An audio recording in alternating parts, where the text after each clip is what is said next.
"You're not really our kind, dear," Patricia said with a honeyed smile, bearing the entrance to her opulent home.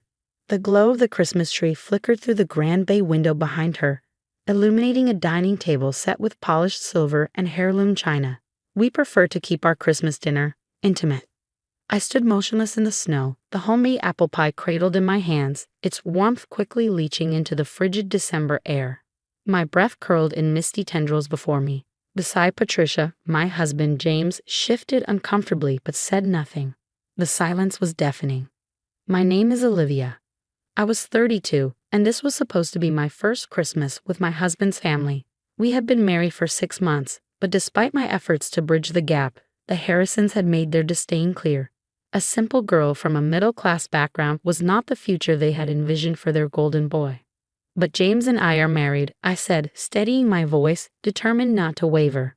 "That makes me family." Patricia's smile widened, sickly sweet, her red lips curving with something close to amusement. "Marriage is just a legal contract, dear. It doesn't grant you class." She let the last word linger in the cold air like an unspoken accusation. Over her shoulder, I spotted James's sisters, Madison and Elizabeth, whispering, their designer gowns catching the chandelier light in delicate shimmers.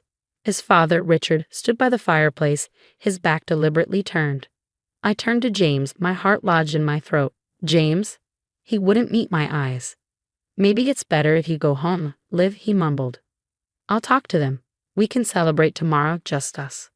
The betrayal struck harder than the winter wind. I had spent 6 months enduring their subtle jabs, showing up to their charity functions, playing the part of the dutiful wife, only to be dismissed like an unwelcome guest. "Of course," I said, gripping the pie dish tighter. "Enjoy your intimate dinner." As I turned, Patricia called after me. "Owen dear, you can leave the pie. We already have one from Constantine's bakery, the best in the city." I didn't stop. The pie was mine. A recipe passed down through generations from a grandmother who had taught me that love was measured in effort, not in price tags. The drive home was a blur of snow and city lights. Boston lay beneath a pristine white blanket, serene and indifferent to my humiliation. I pulled up to our apartment, quaint as the Harrisons called it, and let the first tears fall in the quiet of the car. My phone buzzed. A message from James. "They just need time. Don't take it personally." I exhaled shakily, as if being turned away from my husband's family home. Told I wasn't good enough, wasn't deeply personal. Another buzz. Madison this time. "Nothing personal, Olivia. But Christmas at the Harrisons is a tradition. Maybe next year, if you've improved." Attached was a picture of them around the dinner table, all smiles, crystal flutes raised in a toast. I wiped my tears and straightened my shoulders. They didn't know about the letter I'd received last week, the one I had planned to share tonight, foolishly thinking it might change how they saw me. Another buzz. "Sophie, my best friend. Still on for New Year's. The renovations are almost done." A slow smile crept onto my lips. They had no idea. My grandmother hadn't just left me her pie recipe. She had left me everything. The historic Hamilton House, one of the most coveted estates in New England, now belonged to me. The very property the Harrisons had been vying to purchase for years. And in just a few weeks, it would be the setting for the most prestigious event of the season. "Definitely," I texted back. "Send out the invitations tomorrow. Make sure the Harrisons get theirs." I set the pie on the counter and unfolded my grandmother's letter once more. "My dearest Olivia," it read, "Hamilton House isn't just bricks and mortar. It's a legacy. True class isn't about where you come from, but how you carry yourself. Use it wisely." Oh, I intended to. James called 3 times that night. Each one went to voicemail. Tomorrow, I would deal with his apologies. Tonight, I had a party to plan and a lesson in class to deliver. As my grandmother always said, living well is the best revenge. The next morning, James found me methodically packing my suitcase. "Liv, please," he murmured, lingering in the doorway like a shadow. "You know how they are. They'll come around." I folded a sweater with careful precision, my movements slow, deliberate. "You're right, James. I do know how they are now. And more importantly, I know how you are too." His brow creased. What's that supposed to mean? I met his eyes in the mirror, my expression unwavering. "It means I watched my husband stand by in silence while his family humiliated his wife on Christmas Day. And that tells me everything I need to know." He exhaled sharply, running a hand through his hair, a habit I once found endearing. Now it felt like a performance. Where are you even going? Sophie's. I zipped up my suitcase. I need space to think. I did mention that Sophie's meant Hamilton House. That revelation could wait. James's phone buzzed, the screen flashing with a new message. Madison's name. I caught the words before he could turn it over. Daddy's furious about Olivia's dramatic exit last night. She's embarrassing the family name. A hollow laugh escaped my lips. Your sister seems quite concerned about the family name, I said coolly. You should go comfort her. Liv, don't be like this. Like what, James? Someone who expects basic decency. Someone who thought her husband would stand up for her. I pulled up my suitcase handle. You should go. I'm sure they're waiting for you at their precious after-Christmas brunch. He reached for my arm as I passed, his touch hesitant. At least tell me when you're coming back. I gently pried his fingers away. When I figure out if I want to. The drive to Hamilton House wound through Boston's historic district, past elegant townhouses and manicured gardens. My grandmother's home, now mine, stood at the end of Beacon Street, its red brick facade and stately white columns exuding quiet power. Sophie was already waiting on the front steps, clipboard in hand. The contractors just finished the ballroom, she announced as I stepped out. Wait until you see it. Inside, the house was a breathtaking fusion of historic charm and modern refinement.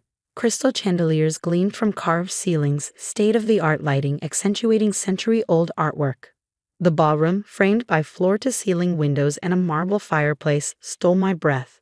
The invitations went out this morning, Sophie continued, including a special hand-delivered one to the Harrison family. A slow smile curled my lips.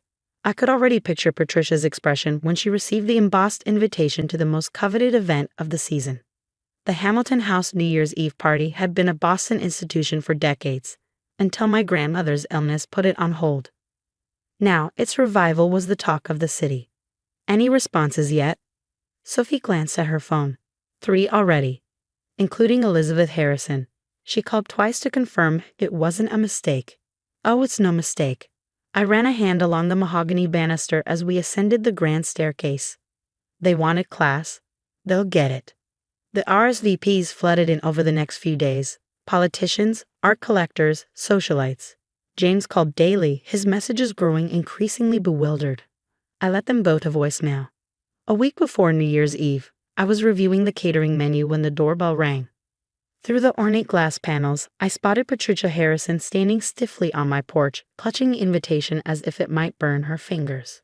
I opened the door slowly, savoring the way her gaze flickered over the grand foyer behind me. Mrs. Harrison, I greeted smoothly. What a surprise. Olivia?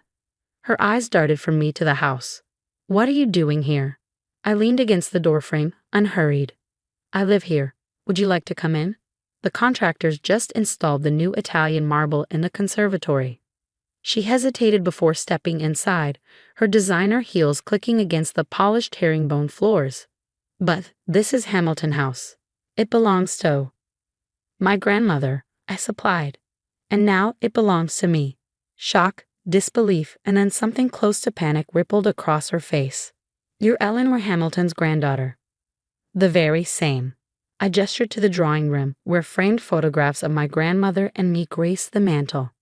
Tea. Patricia lowered herself into an antique armchair, still gripping the invitation. But you're a librarian. You live in that little apartment. I poured tea into my grandmother's whitewood cups, unbothered. I am a librarian, and I love my job. But I chose that apartment because it was convenient. I swept a hand toward the vaulted ceiling, the sprawling estate. This is my heritage. Her gaze lingered on the grand staircase, the priceless artwork. And the New Year's Eve party? It's really happening here? It is. I set a cup of tea in front of her. Consider your family's invitations my Christmas gift, since I wasn't able to give you my pie. Her lips parted, understanding dawning. She had spent years vying for a seat among Boston's elite, only to throw away a connection to its true aristocracy. Does James know? Not yet. I sat back, crossing my legs.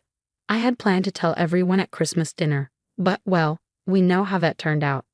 She set down her teacup with trembling fingers. Olivia, there seems to have been a misunderstanding. I arched a brow. No misunderstanding, Mrs. Harrison. You made your feelings quite clear. I rose, signaling the conversation's end. I look forward to seeing you at the party, if you choose to attend, of course. I wouldn't want you to feel uncomfortable around people who aren't your kind. Her mouth pressed into a thin line, but she said nothing as I walked her to the door. She hesitated on the threshold, taking in the towering crystal chandelier one last time. Then, without another word, she stepped outside. The door clicked shut behind her with a finality that sent satisfaction humming through me. Somewhere across the city, James was probably still wondering why I hadn't answered his calls. He would find out soon enough. They all would. Hamilton House's New Year's Eve party was 4 days away, and I had a statement to make. New Year's Eve arrived with a soft layer of snow, making Hamilton House look like a magical place. Twinkling lights decorated the garden, and inside, the ballroom was warm and bright from the crystal chandeliers. I stood at the top of the grand staircase, adjusting my grandmother's sapphire necklace. My blue silk dress was simple but elegant, just like my grandmother always said, true class doesn't need to be loud. They're here, Sophie said beside me. The Harrisons just arrived. All of them. I watched from above as they walked in. Patricia wore an expensive new dress. Richard looked uncomfortable in his tuxedo, and Madison and Elizabeth whispered excitedly. Then there was James, my husband, his eyes searching the crowd, looking nervous. Mrs. Hamilton Pierce, the butler announced, using my full name for the first time. The room fell silent as I walked down the stairs.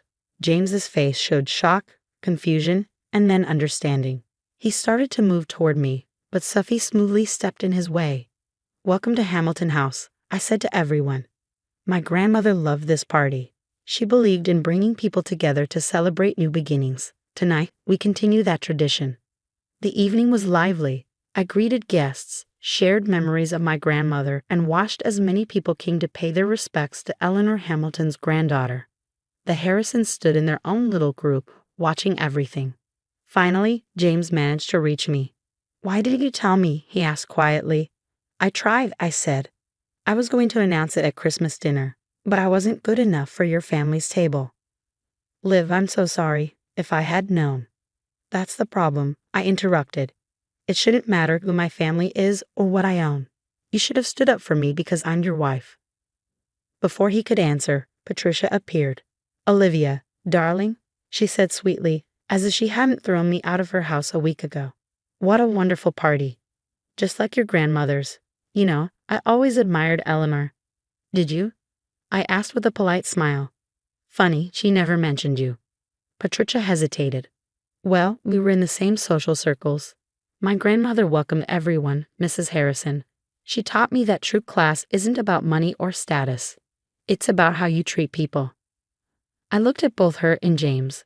That's why I'm announcing tonight that Hamilton House will become a cultural center. We'll have reading programs for kids, art classes for the community, and this New Year's Eve party will continue, but as a charity event. James stared.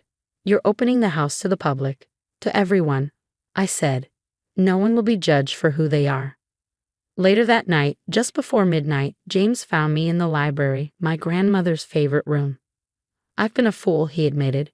Yes, you have. Can we start over? Try again. I looked at him, really seeing him for the first time. That depends. Will you stand by me, even when it means standing up to them? I will, he said firmly. I should have done it long ago. You're my family, Liv. The rest is just noise. Prove it, I told him. Help me with the cultural center. Show me you understand what really matters. James glanced around the room, the books, the cozy chairs, the pictures of my grandmother teaching me to read. I'd like that, he said softly. I want to be part of this. At midnight, as people cheered in the ballroom, I thought about my grandmother's words, use the house wisely. Looking at James's hopeful face, Patricia's embarrassed one, and the joy this house could bring to others, I knew I had found my way. Happy New Year, I said, holding out my hand. James took it, knowing this wasn't forgiveness yet, but a chance to earn it. Happy New Year, Liv. Sometimes the best way to move forward isn't revenge, it's rising above. It's turning pain into something good. As the first notes of Auld Lang Syne played, I smiled. This really was a fresh start, not just for me and James, but for everyone who would step through these doors in the years to come. Because that's what real class is.